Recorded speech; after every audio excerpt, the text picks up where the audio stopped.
This is Pulse 95. Pulse 95. It's the Morning Majlis. It's the Morning Majlis.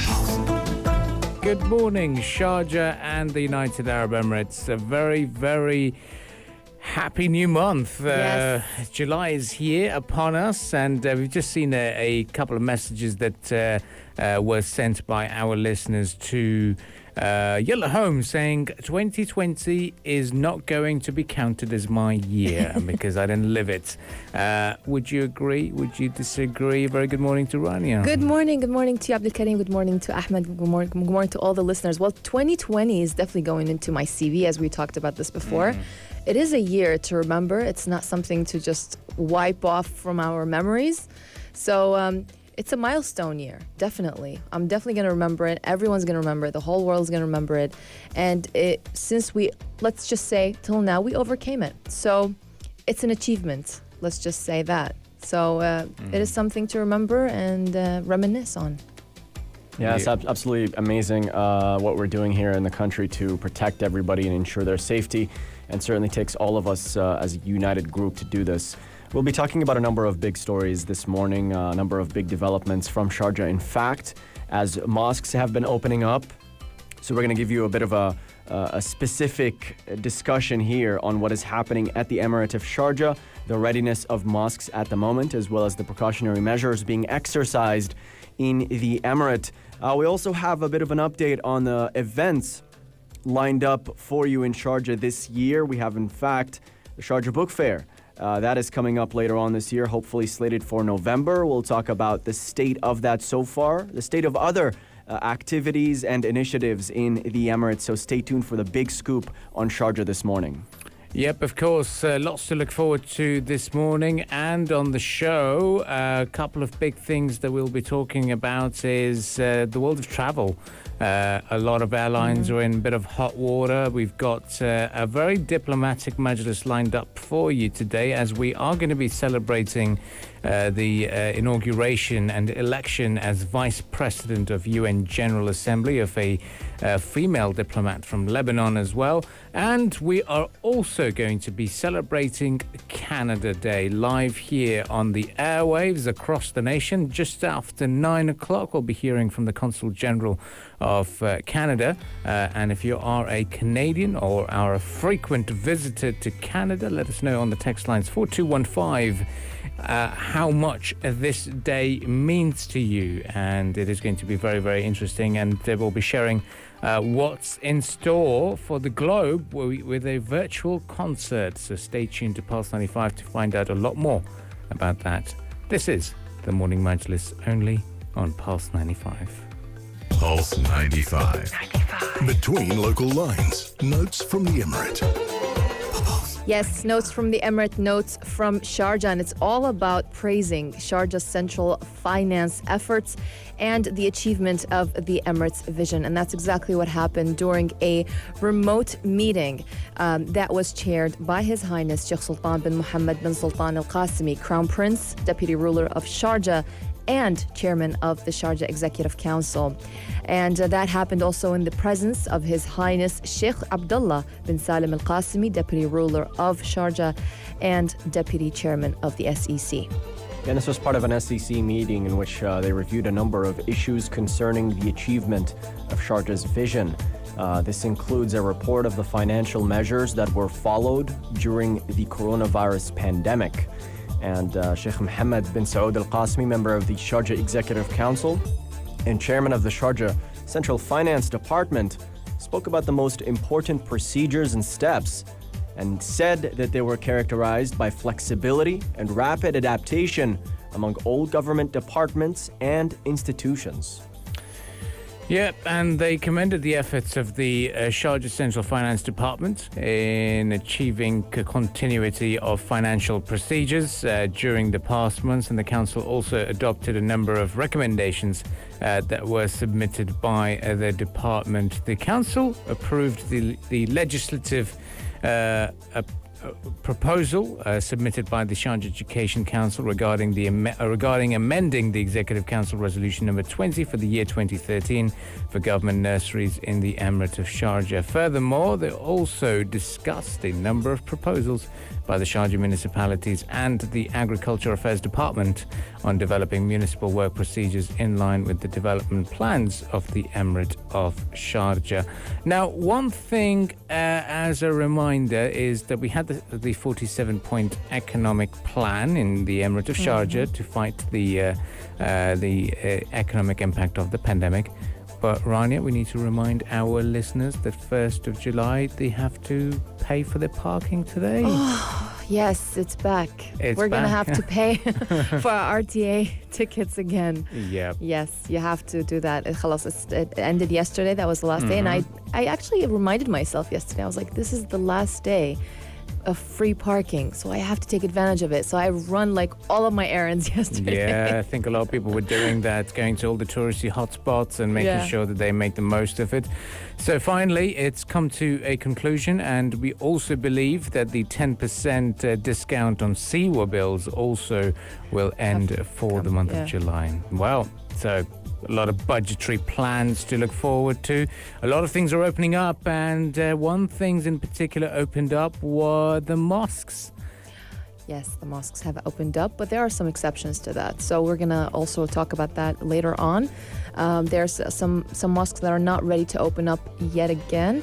And also there are a lot of precautionary measures to be taken note and take put into mind before going to the mosque, because the mosque experience and the prayer experience is definitely going to be different amid the coronavirus. Certainly it's going to be, but Pulse 95 Radio's experience is also slightly different. You can now watch us live on our YouTube page as we're broadcasting from the studios of Pulse 95 Radio and talking to you directly from here, so you can catch our morning looks, and it's a little bit of a doom and gloom, not going to lie, but we shall be keeping you posted and motivated throughout the morning.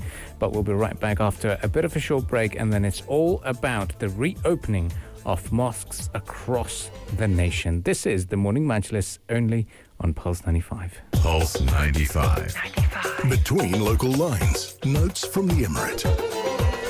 Hello and welcome back on to the Morning Majlis. Well, since March 16th, mosques, temples and churches and many other places of worship across the UAE were closed to prevent the spread of COVID-19. But starting today, happy day, happy July 1st, most mosques in the nation are set to reopen. Mosques that are not ready to open up yet are mosques on external roads, in industrial areas, in worker accommodations, in shopping malls, and mosques also that are located in parks. They will not be open just yet.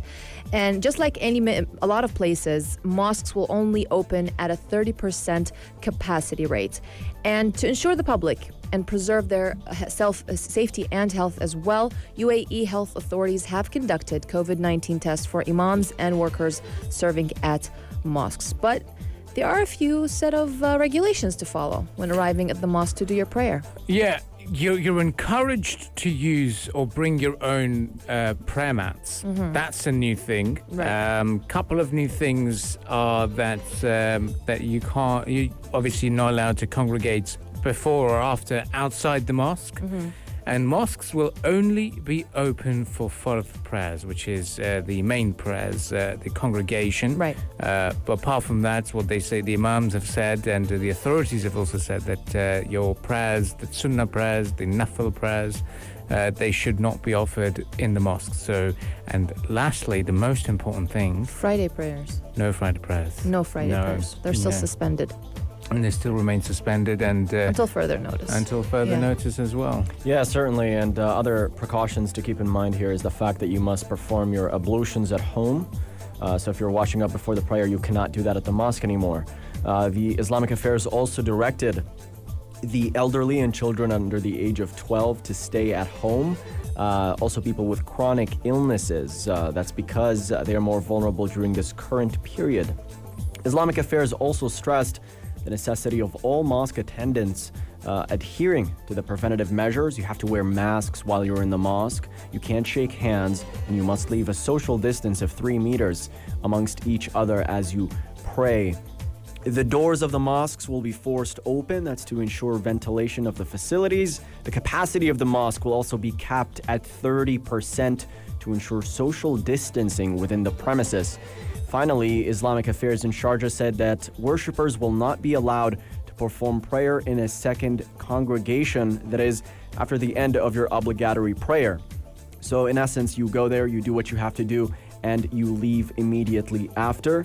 The Islamic Affairs also stressed that drinking water and food and other items would also be prohibited, so they will not be distributed throughout the mosque either. It will go as far as you bringing your own Quran. You cannot touch the Quran that is provided in the mosque. You bring your own and you take it with you when you leave as well. Yeah, and you could use a digital copy as well for that. Of course. Yeah, and it's going to be very strange. It is going to be an experience. You have to remind yourself constantly. You do. Because it's like the new norm for now. It is the new norm, and a number of you might have offered your Fajr prayers this morning, and if you did that at the mosques, where you were one of the first few ones at the first prayers held across the United Arab Emirates, then do let us know in the text lines 4215 about your experience of being inside the mosque for that as well.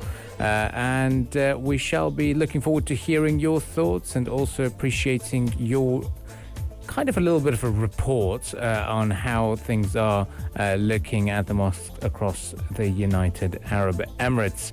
We'll be right back after a bit of musical entertainment. It's all about troubled waters, and we shall be returning with the business headlines courtesy of Hani Balkis or Bolkus, and we shall be returning with more discussions across the globe. Stay tuned. This is the Morning Majlis. With the Morning Majlis, Pulse 95. Yep, join the conversation on the Morning Majlis. We're talking about SMEs. We're talking about number of businesses across the nation, and there'll be different stories that you'll hear all about the COVID-19 pandemic, whether it was the restaurants, whether it was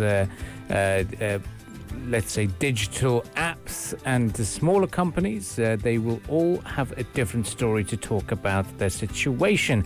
However, the Khalifa Fund for Enterprise Development is expecting a very positive outcome in a few months. Yes, the Khalifa Fund for Enterprise Development, which is an Abu Dhabi government agency that backs small and medium enterprises.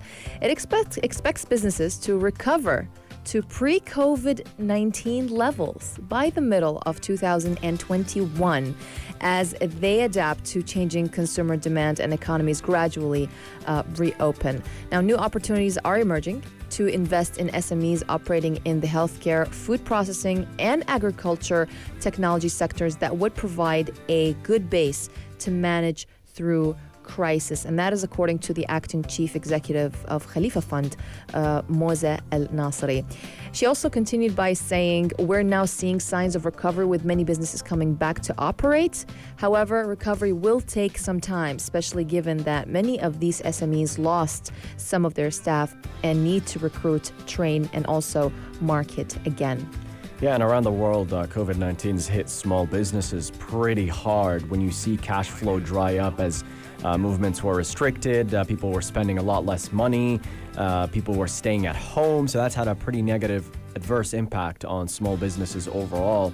But the UAE has taken a number of swift actions to mitigate this impact, including rolling out billions of dirhams in economic stimulus to shore up the private sector and make it easy for SMEs to access funds and cushion the impact, so to speak, of the virus-imposed lockdown. And a number of sectors have also been thriving. Particularly here in the region, we've seen entrepreneurs from the UAE thrive when they emerge from various sectors. We looked at startups, for instance, in the fields of e-commerce, in logistics, in e-learning, food supplies, and even streaming services. Those have been on the up, even as other sectors have been stagnating during the pandemic. ones that goes without saying, like tourism, hospitality, aviation as well. And looking as well at the state of SMEs in the country, we've seen here in Sharjah, the Sharjah Entrepreneurship Center play a big role in that. It has recently been ranked in the top in the high growth activation phase ecosystems. So it's been globally recognized as a great hub for entrepreneurship and small and medium enterprises, and it has been doing its part to mitigate the impact of COVID-19. No, it certainly has been very good initiatives emerging from Sharjah, and being that ranked number one in terms of its ecosystem is also a great accolade to take back. But the United Arab Emirates, to alleviate the suffering or even the burden on SMEs during the pandemic situation, they had released a budget or an economic stimulus package of around 282 billion dirhams. And a couple of SME funds were available for as part of this program to boost the cash flow, help them survive the crisis, was through deferrals on loan payments, restructuring and reducing installments, reallocating the loan money for more urgent purposes such as paying their wages as well. Well, it's been interesting to see what Khalifa Fund has been doing and what's going to be happening across the nation in terms of supporting small and medium-sized enterprises, and us as residents and of the United Arab Emirates should support our neighborhood eateries, neighborhood restaurants, startups within our own community, and never ask for discounts from them. You know, just turn up, pay your full amount, because they've been through a very difficult period. And it's also important that we play our role as community members to support those companies. Well, if you are an SME and I would like to have your say on the matter, then do get involved on the text lines 4215, how business has been. We'll just hear you out, really, and this is what the Morning Majlis is going to be doing. Absolutely. This year has been really hectic, and it really came as a shock, and its impact was all of a sudden, it was a negative impact for many sectors. So, as you said, we need to support our economy, and it's in our hands to do so.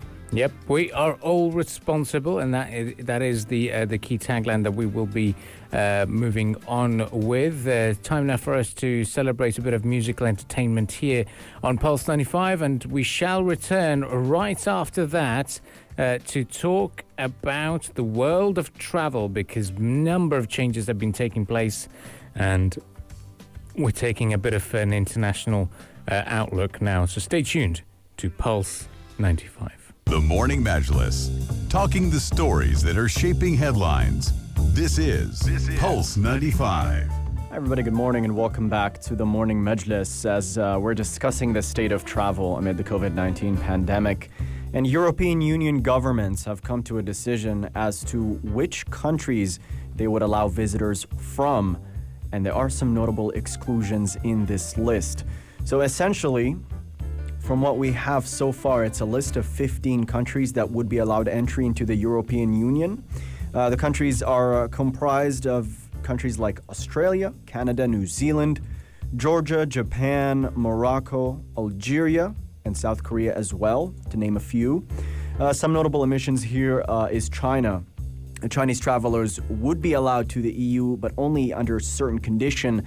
That is, if China announces that it will also accept European visitors. And another notable omission is the United States. Very sad times for them.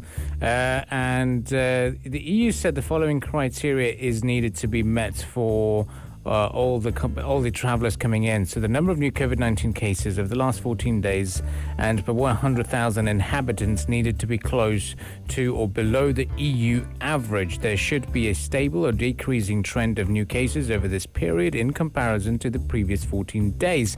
And the overall response to COVID-19 needs to be considered. And we were looking at other countries such as Schengen zone, which is going to be affected by it. And they Usually this is their peak season. Right. July holidays, their school holidays. This is the time when they receive international travelers. This is summer months. The weather's a lot better and nicer. They expect tourists from within the EU region, particularly Brits, and a lot of people tend to go around the country and also take part in those excursions. But the travel industry in those countries is going to be slightly upset. Right. But before that, I'm actually looking at a roadmap for just today, July 1st. So many flights are opening up. So many airports are opening up. It's such an important day. It's definitely a milestone. Emirates is expanding passenger destination network to 48 different cities. The Maldives plans to reopen to tourists in July. The Dominican Republic is to reopen for tourism starting today. Lebanon is to reopen Beirut International Airport also starting from today. American Airlines will book flights at full capacity starting today. And Egypt, also, we talked about that, is to reopen all of its airports starting today as well. It's a very, very important day. And also, Turkey is to reopen all tourism facilities as of July as well, and many other countries as well. Big developments indeed, Rania. Now, to reiterate here and go back to what's going on in the European Union, the decision here to limit the number of countries in which they would accept visitors from, this is non-binding, which means that EU member states still reserve the right to reopen their borders to whoever they want. However, the European Commission advised EU countries to coordinate and follow this list to avoid any travel chaos. But ultimately, it is down to the countries. It is their decision to make.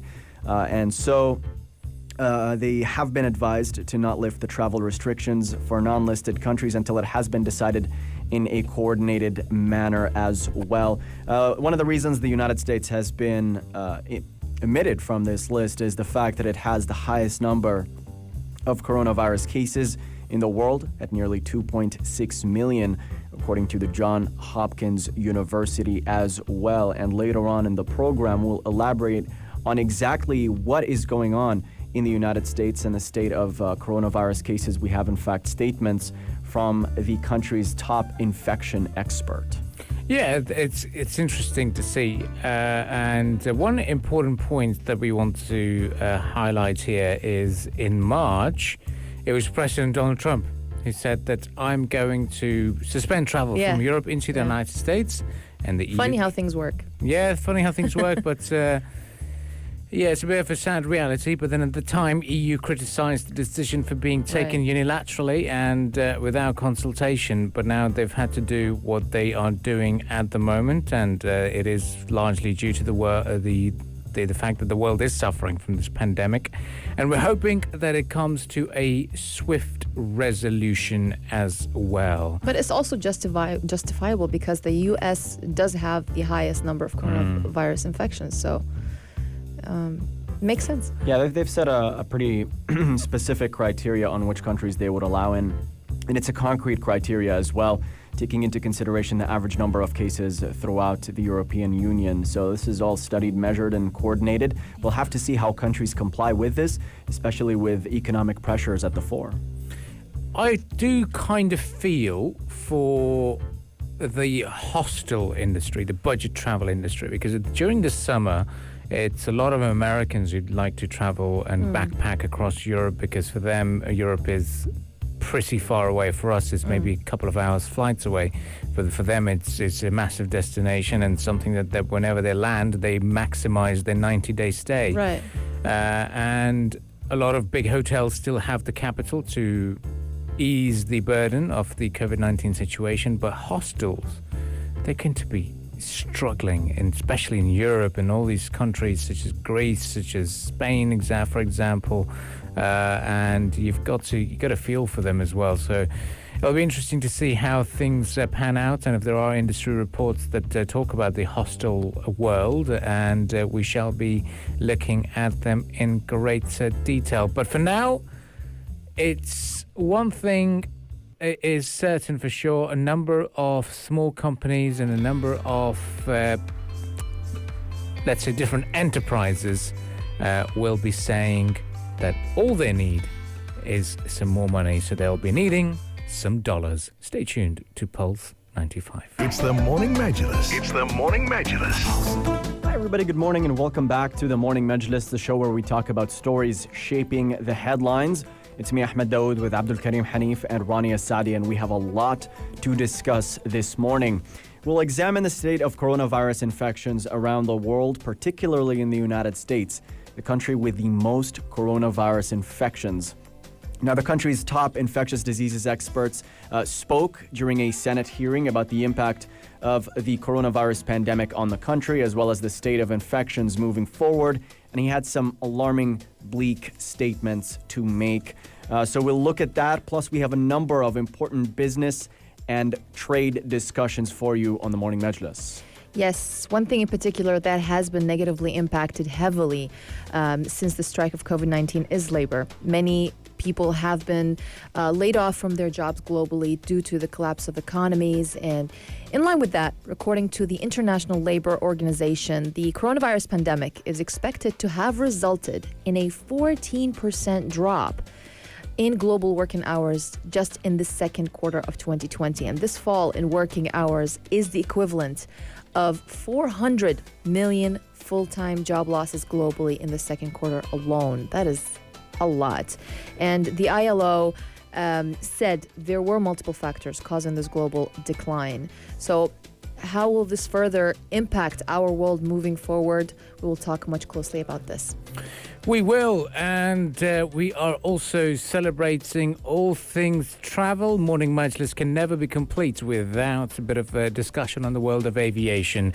And to talk about the world of aviation, we're seeing airlines in two countries in hot water, and it is Canada and Pakistan. Both countries are facing a little bit of a situation when it comes to certain flights not being able to take off, some destinations being removed, some airlines can't even fly to a massive region. All that will be discussed right here on the morning. Let's make peace on Canada Day. You want to make peace on Canada Day? Well, we have two things to do at the moment as we're celebrating it, because after 9 o'clock we'll be speaking to His Excellency Jean-Philippe Lantot, who is the Consul General of Canada to Dubai and the Northern Emirates. As we'll talk about a little bit more about what Canada Day means to Canadians and what's there to look forward to on this day. Let's do this. Today's slightly interesting fact. Slightly interesting fact. Useless knowledge. Useless knowledge Useless knowledge you probably don't need to know. Did you know Hawaiian pizza was created in Canada? No way. It was. It was? Yes. Yummy. Yeah, but well, it was started by But it's such a tropical kind of a food. Yeah. And Canada is not a tropical country. Oh, well, Canadians would like to argue against that for sure. They'll be like, no country. It's God's own country, they would say. But Hawaiian pizza was actually invented in Chatham in Ontario by a Greek-Canadian, Sam Panopoulos. Okay. And it was it almost caused diplomatic row, to be honest. Yeah, What? yeah. In 2017, the president of Iceland had said that he would ban pineapple as a pizza topping, and that angered Canadian Prime Minister. Pineapple was a political issue at one time. Yeah, Hawaiian pizza obviously has pineapple as a topping, but it didn't sit well with the Canadian Prime Minister Justin Trudeau. He's very, very annoyed. Yeah, I'm on Justin Trudeau's side. Pineapple on a pizza is genius, I feel.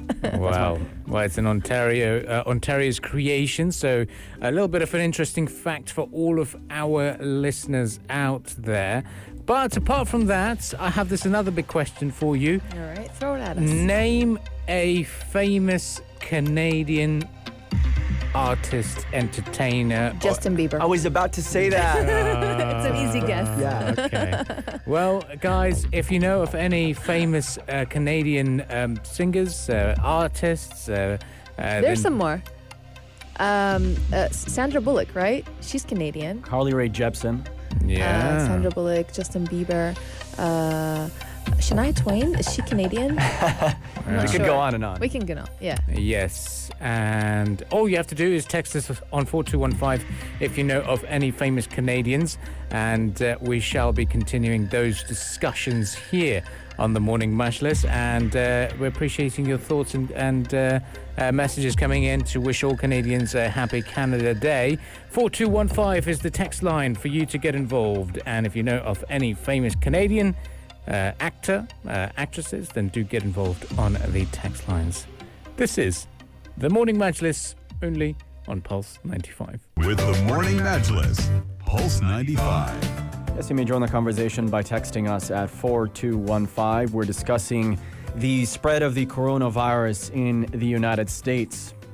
And this follows remarks made by the country's top infectious diseases expert, Dr. Anthony Fauci, who spoke at a Senate hearing and told members of Congress that although he cannot predict the ultimate number of infections and deaths related to the coronavirus, he said it's, quote, going to be very disturbing. Yes, he said that the daily increase in new cases could reach 100,000 unless a nationwide push was made to tamp down the resurgent virus. He said we can't just focus on those areas that are having the surge. It puts the entire country at risk. He also said there was no guarantee of a vaccine, although early data had been promising. He said hopefully there will be doses available by the beginning of next year. Yep, and one interesting point that he made yesterday was when he spoke to the American Senate, saying that he would not be surprised if new virus cases in the country reach 100,000 per day, saying, clearly, we're not in control right now, warning that not enough Americans are wearing face masks or even social distancing. Well, he spoke about the mindset that many Americans have in the country, and he described it as an all-or-nothing approach. Meaning, when it comes to social distancing and wearing face masks, people either lock themselves down all the way, never go out, or they go to all the restaurants, see their friends, not wear any masks, not avoid any crowds, not even pay any attention to physical distancing whatsoever. So Fauci said that as a country, they need to emphasize the responsibility that individuals have and their societal effort in preventing the pandemic.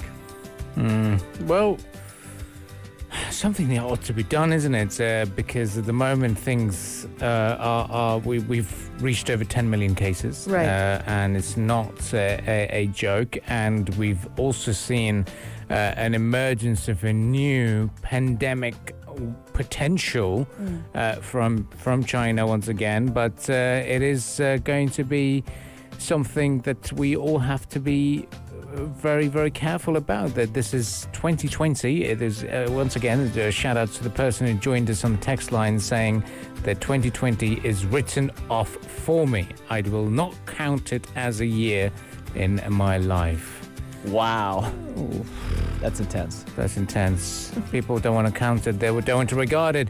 Is it a little bit of a long dream? Is it? That is one thing that we'll have to be slightly more concerned about. But it'll be interesting to see what happens. And with Fauci's statements coming out, it's just making things a lot more worrying. And he says that I can't make an accurate prediction, but it's going to be very disturbing. I guarantee you that, because when you have an outbreak in one part of the country, even though in other parts of the country they're doing well, they are vulnerable. And we also saw the New York governor saying that Americans are required to self-quarantine for 14 days if they visit the States as well. Yeah, so this is what complicates things here. I mean, when we talk about the 14-day quarantine, we're talking about New York, New Jersey, and Connecticut, requiring travelers from states with high coronavirus rates to quarantine for 2 weeks. But other states adopted different policies as well. So not everyone is imposing those same measures. As far as a response from the federal government imposing strict lockdown measures, that's not what's happening in the United States. It's typically up to the states and their governors to come up with their own plan to combating the spread of the coronavirus. That's been cited as one of the reasons why it's been somewhat difficult to fight the coronavirus pandemic in that country in particular. Fauci also touched on the prospect of treatments for the coronavirus and spoke with optimism that there are in fact possible treatments for coronavirus that should be more widespread during the fall. He noted that the drug remdesivir, an antiviral medication, has shown a reduction in hospitalization days among COVID-19 patients. So that's somewhat of an optimistic piece of news amid all the doom and gloom. It certainly is. And one thing that we will be focusing on is keeping our fingers crossed and hoping for the best when it comes to fighting the spread of COVID-19. And we shall be keeping you posted throughout the show. We will take a bit of a breather, a bit of a break, and return with a conversation about developments in and around the world, especially when it comes to airlines. What's happening? Canadian and Pakistani aviation in a bit of a hot water situation. What's happening? We'll be discussing that later on in the program. So join us on the text lines 4215 if you are celebrating Canada Day, and how different is Canada Day for you this time round. But another aspect that we want to talk to you about is if you know any one famous Canadian celebrity, artist, sportsman, actor or actresses, then do get involved on the text lines 4215. Drop us a name and we'll be right back. This is the Morning Majlis only on Pulse 95. With the Morning Majlis, Pulse 95. No Morning Majlis is complete without a conversation about aviation. It's all about airlines. It's all about talking about the world of travel, because if you were a frequent flyer of Pakistan International Airlines, happy to use the term great people to fly with, you will no longer be that pleased because the EU has barred entry. Yes, they have. Pakistan International Airlines has been banned from flying to the European Union for 6 months amid a scandal over nearly 1/3 of its pilots holding fake licenses. Now, the EU's Aviation Safety Agency said it remained unconvinced that the remaining pilots were properly qualified and that, quote, they have lost their confidence in the airline. The agency said it had suspended PIA in view of the recent investigation reported on in the Pakistani parliament, which revealed that a large share of pilot licenses issued in Pakistan are invalid. Irania, and this followed an investigation into the Pakistan International Airlines crash back in May 22. That was a deadly incident. It killed 97 people near Karachi.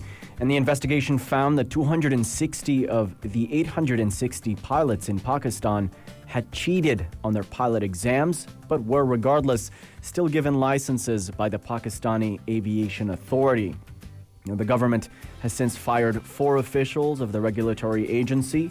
Criminal charges are being considered, but certainly a black spot in Pakistan's spotty aviation track record. Yeah, it was a PR disaster, you could say, for the country, because there's a huge chunk of Pakistanis that they believe that the spokesperson for the ministry or the minister himself shouldn't have declared such a thing in Parliament. But then there's the other side of the argument saying that he should have, and he did the right thing, because nothing would have been done and if he hadn't highlighted in the media, because it would have been hidden under the rug and people would have moved on. But at the moment, Imran Khan is in a little bit of a state of bother with his technocrats being slightly irresponsible with their statements. But another news in terms of aviation is people who will be celebrating Canada Day will be disappointed as Air Canada is now suspending flights on 30 domestic routes. Yes, Canada's largest carrier forecast third quarter capacity would decline at least 75% from a year ago, and warned that travel restrictions and border closures triggered by the pandemic were dimming prospects for a near to mid-term recovery. And Air Canada said yesterday that it would suspend flights on 30 domestic routes hit by persistent weak travel demand due to the COVID-19. Yeah, difficult times for Air Canada. It had reduced its workforce by about 20,000 employees, which represents more than 50% of its staff. It has also permanently removed 79 aircraft from its fleet, and we're certainly seeing a number of airlines as well reeling from the impact of the coronavirus, all taking cost reduction measures and capital deferrals in order to save as much money during this crisis. Yep, of course, and we shall be keeping you posted about the developments in the world of aviation. Before now, we know that we have lots of sporting headlines to look forward to, and we shall keep you posted about that as well, and getting ready for that discussion. If you are celebrating Canada Day, then do get involved on the text lines 4215 about what makes you proud Canadian citizen, or in terms of cuisine that we can try from Canada. We've heard that the famous Hawaiian pizza. Poutine, right? Poutine, yes, of course. It is from there. And Hawaiian pizza originated from Canada. Little did we know. I actually thought it originated from Hawaii. But, oh well, it's lots to celebrate. And right after 9 o'clock, we'll be speaking to their Consul General about Canada Day and what they've got in plan for the world to celebrate with a virtual concert. Stay tuned. Up next, we have the world of sports headlines, courtesy of Hani Balkis. With the Morning Majlis, Pulse 95. Hi everybody, good morning and welcome back to the Morning Majlis. And Lebanon's top diplomat at the UN, Amal Moudalli, has become one of the vice presidents of the UN's General Assembly after Lebanon was voted to the position recently. Now, the president of the current 74th session of the United Nations General Assembly announced the results in a letter to all members, saying, "I would like to extend my sincere congratulations to all vice presidents of the General Assembly at its 75th session." He also addressed the current crisis, saying that this opportunity is one to express solidarity with all member states who are fighting COVID-19, and extended his sincere condolences for their loss as well. Yes, and Lebanon's permanent representative to the UN, Ms. Moudalli, said she looked forward to the task. She said, "I look forward to be part of this historic year at UN with a great leader."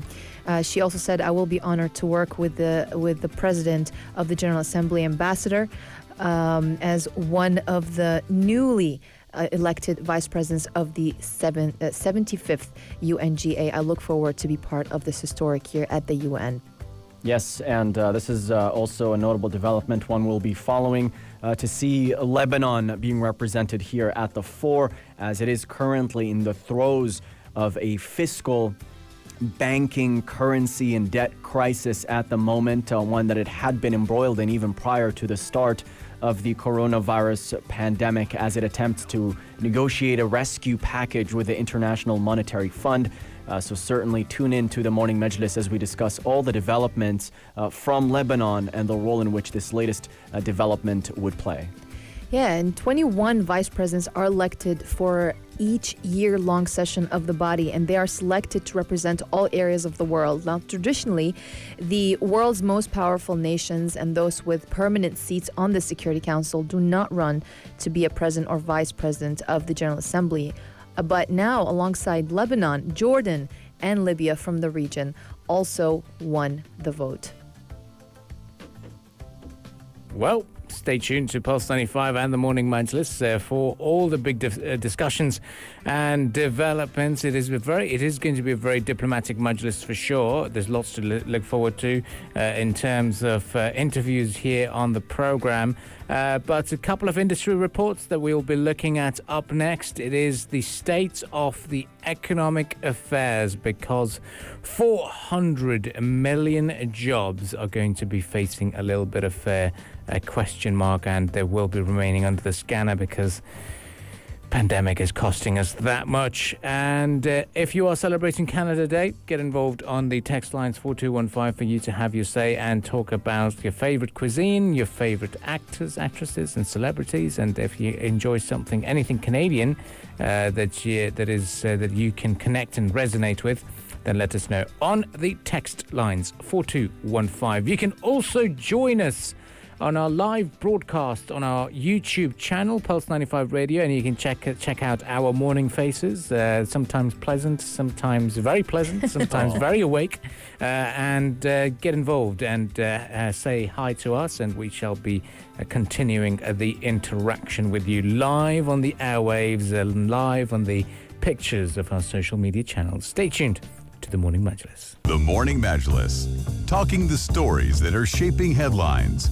This is Pulse 95. This is Pulse 95, and a very warm welcome back onto the Morning Majlis. And what we're going to be talking about is not going to be very warm. It's going to be it's going to send chills down our spine. And why it is going to? It's because of a new report by United Nations agency, or an organization under the umbrella of the United Nations, talking to us about the cost of the pandemic, and that is going to be 400 million jobs. Oh, yes. One thing in particular that has really been negatively impacted heavily since the strike of COVID-19 is labor. Many people have been laid off from their jobs globally. They lost their jobs. And the coronavirus is expected to have resulted in a 14% drop in global working hours just in the second quarter of 2020. And that is according to the International Labour Organization. Now, the UN's labor agency said that this updated fall in working hours was the equivalent of 400 million full-time job losses globally in the second quarter. That's based on a standard 48-hour working week, and this marked a sharp increase on the 10.7% fall in working hours. And that is about 305 million job losses that the ILO forecasted for that period in its previous report on the impact of COVID-19 on the labor market. Certainly, Rania. And in the fifth edition of this report, the ILO said that the Americas were the most affected region as far as job losses are concerned, with an estimated 18.3% drop in working hours, or 70 million full-time jobs. Now, the working hour losses are calculated based on the ILO's nowcasting model, a statistical mathematical forecast that draws on real-time economic and labor market data, and it used the fourth quarter of 2019 as the basis for the falls. The ILO said that there were multiple factors that were causing this global decline. They said shorter working hours amid COVID-19, temporary leave or furlough, as well as unemployment and inactivity. All of these factors caused the drop in jobs. Yeah, and what they're looking at is in terms of their projections, and they're saying that 4.9% decline in working hours, or 140 million job losses compared to the fourth quarter of 2019. This is what they're expecting for this time.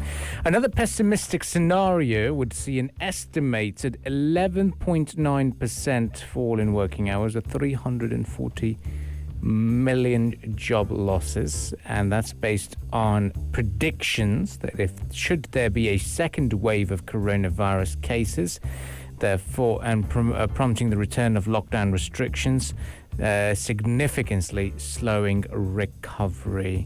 And it will be interesting to see how it goes about, because couple of things that we've talked about this morning as well, particularly when it comes to Air Canada as well. They've said that they've laid off 20,000 employees. EasyJet is another carrier that is cutting down their regional operations in certain airports. Newcastle, one of them, and London Stansted, if we were to talk about that as well.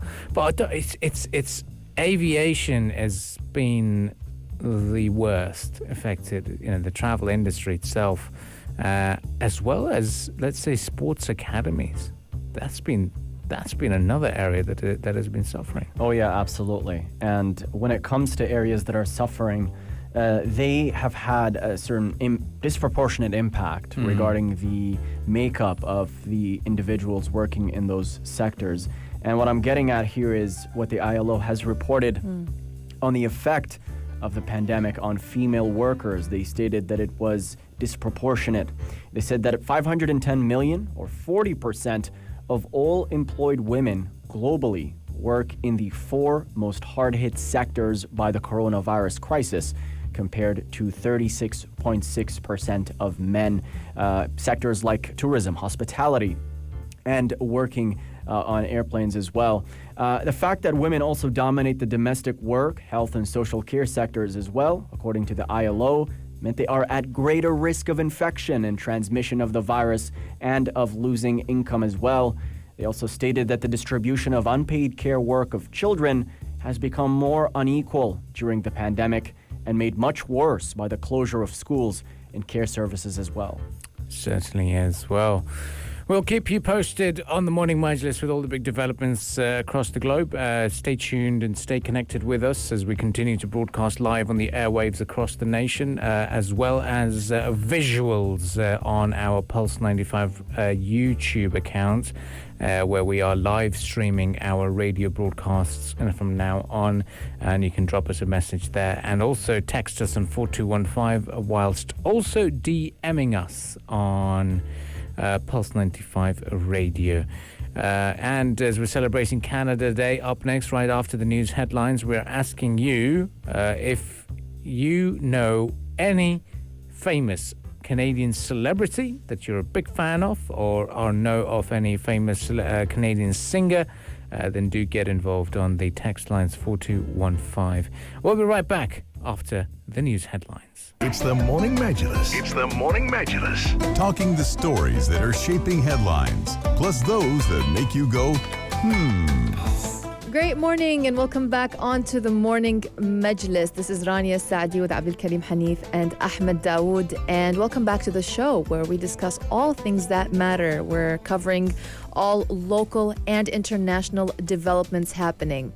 Today, well, it's a very, very good day. July 1st marks the reopening of many facilities and services around the world. Here in the UAE, we are happy to go back to do our prayers at mosques starting from today. UAE Airlines are resuming their repatriation and tourism flights to more destinations as well. But it's also a day of celebrations, as July 1st marks the National Day of Canada. So here to talk to us about Canada Day is Mr. Jean-Philippe Lantu, Consul General of Canada in Dubai and the Northern Emirates, about the significance of the day and how will it be celebrated amid the COVID-19 situation. What's the scene going to look like? And also, we're going to delve into more issues, the potential expansion of ties between the UAE and Canada as well. So that conversation is going to be in just a few minutes. So stay tuned to that. Plus some key updates and developments right here from Sharjah amid the resumption of economic and leisure and entertainment activities in the Emirate. We'll talk about the prospect of seeing your favorite Sharjah events back in action, namely the Sharjah International Book Fair. When is it set to take place? Is it even going to take place? And who will be involved? So stay tuned for that discussion and so much more. Yes, so much more to look forward to, so stay tuned to Pulse 95. Up next, we have that important interview celebrating Canada Day with His Excellency Jean-Philippe Lantu, who is the Consul General of Canada here in the United Arab Emirates. Stay tuned to the Morning Majlis on Pulse 95. With the Morning Majlis, Pulse 95. Today is a very special day. It is Canada Day, Wednesday, the 1st of July. And to celebrate that with us, we have His Excellency Jean-Philippe Lantot, who is the Consul General of Canada here in the United Arab Emirates. And a very, very good morning to you. And I believe it is a happy day at the consulate. Yes, thank you, Abdul Karim, and good morning to you. It's great to be back on the morning Majlis this morning for Canada Day, and I want to thank you for speaking so much about Canada this morning. It's very special for us to know that we have good friends in Sharjah that are spreading the word about this happy day. I want to start by wishing all Canadians and friends of Canada in Sharjah and in the UAE, very happy Canada Day. That certainly is a very proud day. But now let's start talking about, is it your day off? Because we do understand that a number of people across the globe and a number of diplomatic missions, yes, they're busy with the days, but it's usually a day off. What's your schedule like today? So, you know, when you represent your country abroad, the National Day is one of the busiest days of the year. So today even though we're doing the celebration virtually, we are reaching out to many of our friends, doing some media outreach and so on. But I'm also organizing a little ceremony at the consulate for our staff who have been working tirelessly to support Canadians during the COVID crisis, and we'll be presenting awards to my staff this morning. So that's a very special moment. We wanted to do it on Canada Day, so that everybody can reflect on how hard we've had it this year, but that it's still time to celebrate our wonderful country. And you've got your red tie as well, right, lined up for that as well. So it's very good to see that as well. But Rania, we would be wondering how things are going to be different, right? I'm actually curious about this. Now, typically, I know that on Canada Day, celebrations, they include parades and fireworks, barbecues and get-togethers. So what is the scene going to look like now amid the COVID-19 situation and the social distancing measures in Canada? Right. Well, you're very aware of how Canadians celebrate there, Rania. Usually, I have cousins who are Canadians, so I'm well aware. Okay. But usually the highlight of Canada Day is a big concert and fireworks that take place in Ottawa, the capital of Canada, in front of the Parliament building. And on that day, usually the population of Ottawa basically doubles because Canadians come from all over the country to enjoy the day. Yeah, so this year there's no live concerts outside. There's no fireworks, but there is a lot of online celebrations. So, you know, a lot of people so far this year have had to celebrate their birthdays virtually through Zoom with their friends, with their families. So Canada has to do the same. We're going to celebrate virtually through Zoom. There are a number of Canadian artists that have put together events that are going to take place throughout the day. It's going to happen virtually, but Canadians can still celebrate. So, you know, taking you back, Canada Day, factually, we are celebrating the foundation of our country. So 153 years ago, the British colonies of North America came together and formed this new country called Canada. And Canada was formed as a federal country, a federation of 4 provinces at the beginning. One of them was Quebec, so what was formerly New France. And federalism was really important for us to be able to manage our diversity, to accommodate diversity. Fast forward to today, Canada Day is has more emotional significance. It's about celebrating that history, celebrating that heritage, and celebrating our diversity, and including our First Nations, which are at the core of the Canadian fabric as well. You're right. Usually it's about barbecue. It's summer. In Canada, summer is short, so Canada Day is important. You got to make the most out of it. Celebration for that. But so today we're still happy, we're still celebrating, we're doing it online, and I'll be I want to highlight a couple of activities that are taking place that your listeners can tune into. So first of all, at 10 p.m. tonight, these are Dubai or UAE times, there will be a Love from Canada variety show featuring all kinds of Canadian artists. I also want to do a shout out for a local duo of Canadian musicians who live in Dubai. The band name is Lady J. They will be playing Canadian classics and broadcast from Dubai at 6 p.m. tonight, local time. So you'll be able to find those links on the embassy and the consulate's social media sites. And again, for the local Canadians or friends of Canada, you'll want to watch the Burj Khalifa tonight at 8 p.m. Special shout out to Canada and to Canadians on the Burj. And what message would you like to share with the Canadian expat community here in the country? So it's a message really of it's about pride. It's about celebrating what our country is all about. And, you know, our country is one of the most diverse in the world. This is one thing we shared with the UAE as well. It's the diversity of our population. It's a country that's about tolerance, that's about inclusion. Another thing that we share with the UAE. And it's about also looking forward to what we're going to do post-COVID. We have the tools as Canadians, as a country, to really do well in the future. Canada didn't close itself. Yes, we closed the borders to travelers for public health reasons, but we never closed ourselves to the outside world. We continued to trade. We continued to be open.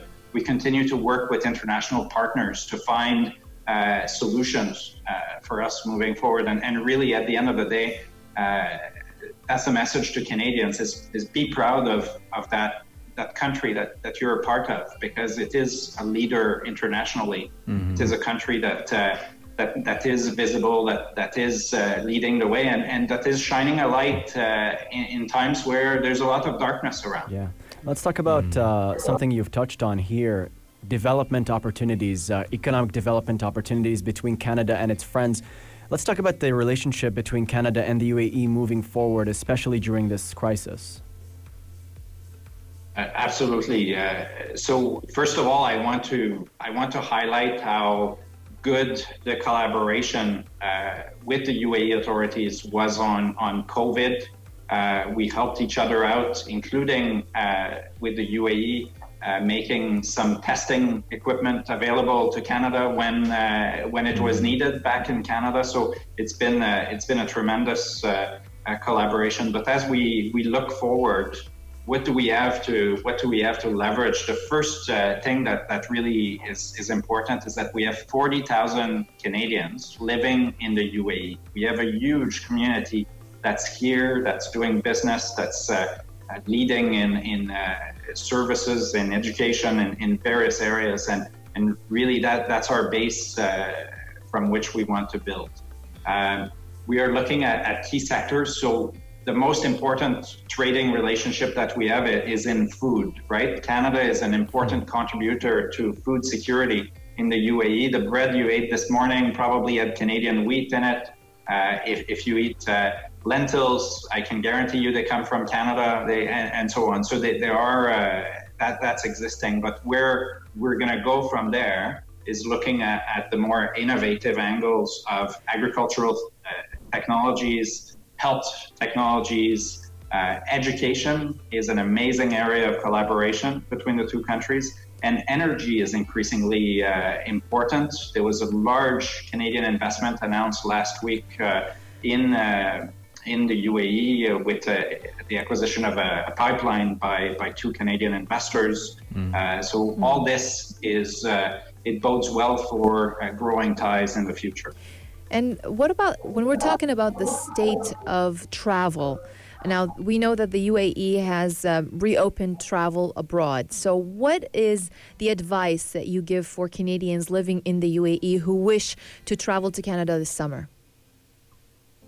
Yeah, so Canadians and permanent residents of Canada are always welcome to come back home. There are no restrictions on travel for them. Our Prime Minister has been very clear that we will not reopen prematurely. We're going to be careful. Look, Canada has done really well. It has had a huge number of COVID cases, over 100,000, but now we're down to about 200 a day, right? So COVID is under control. The Prime Minister has been clear. We're not going to reopen prematurely. So last night, we heard that the restrictions on non-Canadians and non-PRs traveling to Canada have been extended to the end of July. That means that if you don't have a Canadian passport or permanent residency, while we'd love to have you, we're going to ask you to wait a bit longer as we work to control the COVID outbreak a bit more. And the other thing to keep in mind, and this is for Canadians who do go back, is that there is still a requirement for self-isolation for 14 days upon arrival. So this is not quarantine. It's not locked up in a room. It's being careful, not interacting with other people. So it's self-isolation for 14 days. And that's in effect until the end of August. That's what was announced yesterday.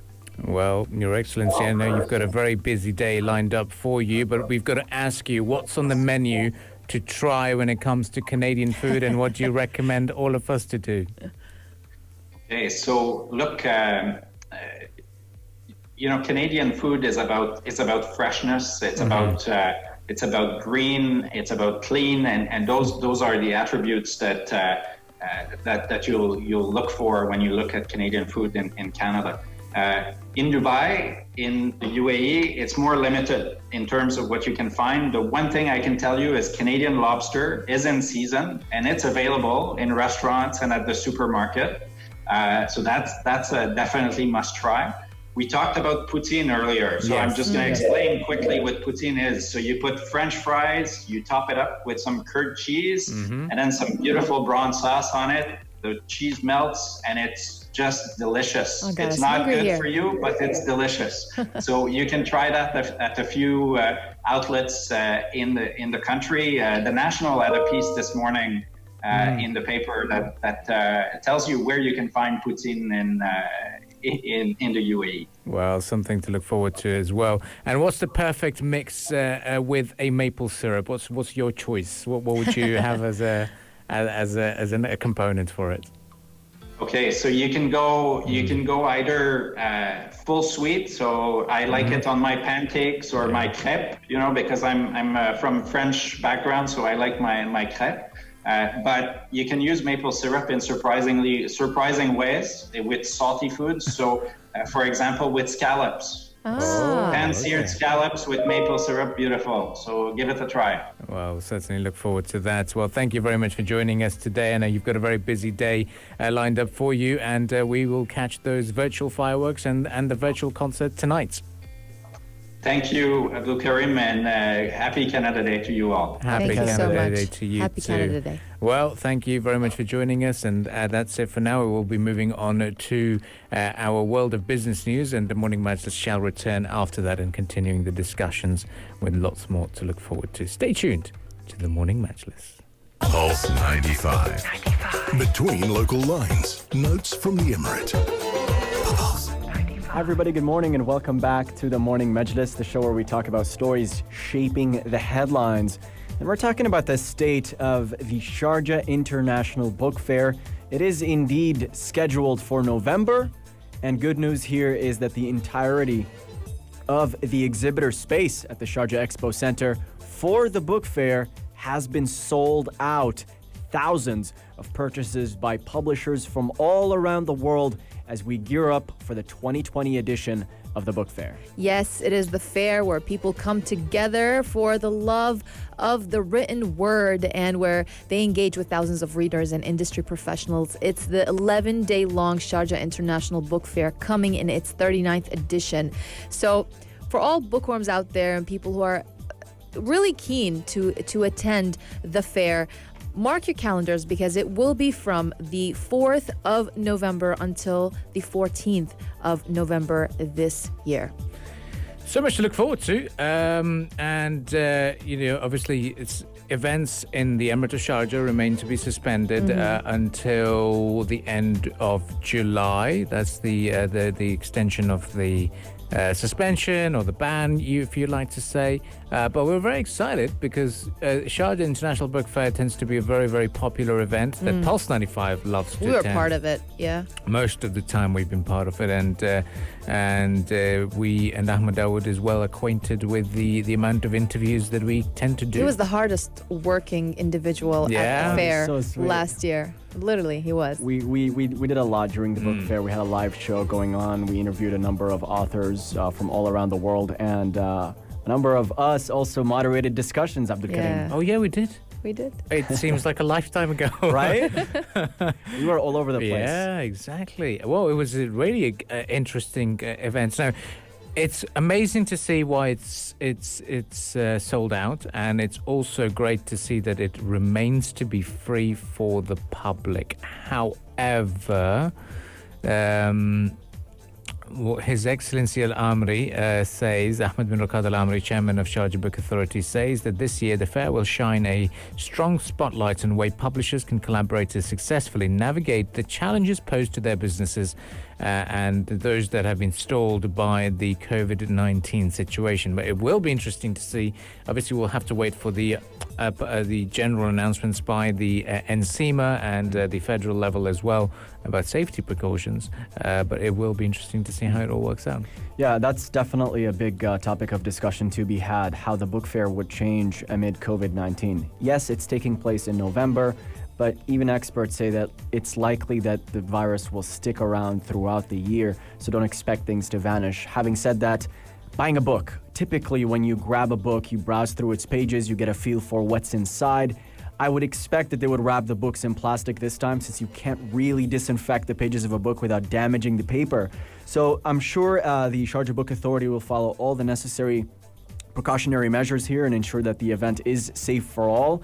But that is definitely an interesting aspect to the discussion, how the book fair would change amid the current developments. Yeah, and according to His Excellency Ahmed bin Raqad Al-Amri, Chairman of the Sharjah Book Authority, His Excellency said this year the fair will shine a strong spotlight on ways publishers can collaborate to successfully navigate the challenges posed to their businesses and also complete projects stalled due to COVID-19 and continue operating profitably in the fast-changing market landscape.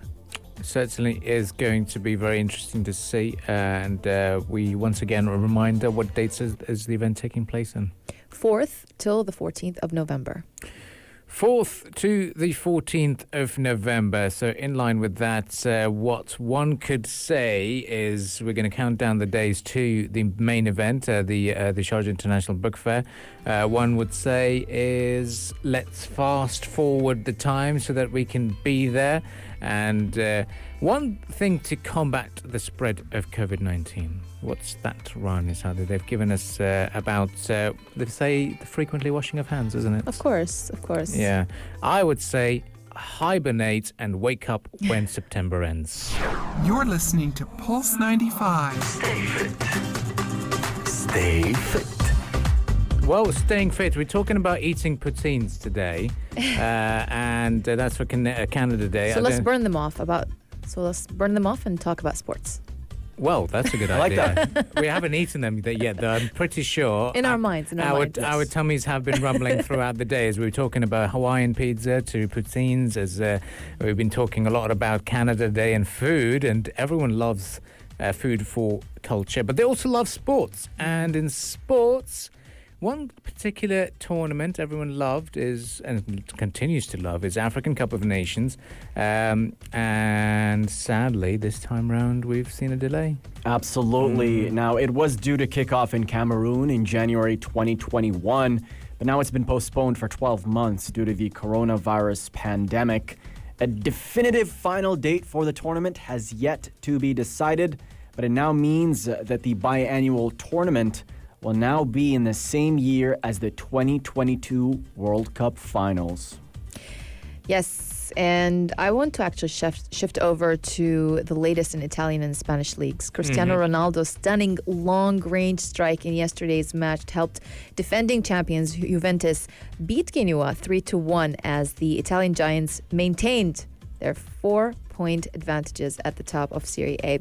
And Ronaldo's efforts came on the day his great rival Lionel Messi joined him in the 700 goal club with a chipped penalty in Barcelona's La Liga 2-2 draw with Atletico Madrid. So as for now, Ronaldo has 726 goals, with Messi now with 700 total goals. The strike also means Ronaldo is just one goal away from becoming the first Juventus player to reach the 25-goal mark since Omar Sivori in 1960-61. And that also means that Barca remains second, while Real Madrid is first. Ronaldo and Messi still out there making history. Always rivals. We've got some acquisition news here. Bayern Munich agreeing on a deal to sign Leroy Sané from Manchester City as well. It's another big story. This deal could earn Manchester City £54.8 million reportedly. Now, Sané will join Bundesliga for an initial fee of about 44.7 million euros, with add-ons that could increase it by more than 10 million as well. Well, so much to look forward to. In terms of English football, it was Manchester United that beat Brighton, and now luckily they've moved to the 5th spot so far. A little bit of a pleasant sight for the fans of for Manchester United. And looking at Newcastle United, they should have been 4th, but I don't understand why they're ranked 14th. I think it might be a mistake, it might be a typo on a number of people. A typo? Sure. Yeah, I'm pretty sure. I mean, they're a much better side. But yeah, so much to look forward to in terms of the world of sports, and so much to look forward to in terms of eating poutines and eating away the Canada Day. Lots to look forward to. Pancakes as well. Oh, Yes. Yeah, we're looking forward to this day. And shout out to all of you Canadians out there. Happy Canada Day. And we'll be right back again tomorrow morning, bright and early. Morning Majlis will return to its Arabized version of Gahwa and Tamar. And we'll be back again. And until next time, it's goodbye for now. Until next time. You're listening to Pulse 95. 95. It's the Morning Majlis. Pulse 95.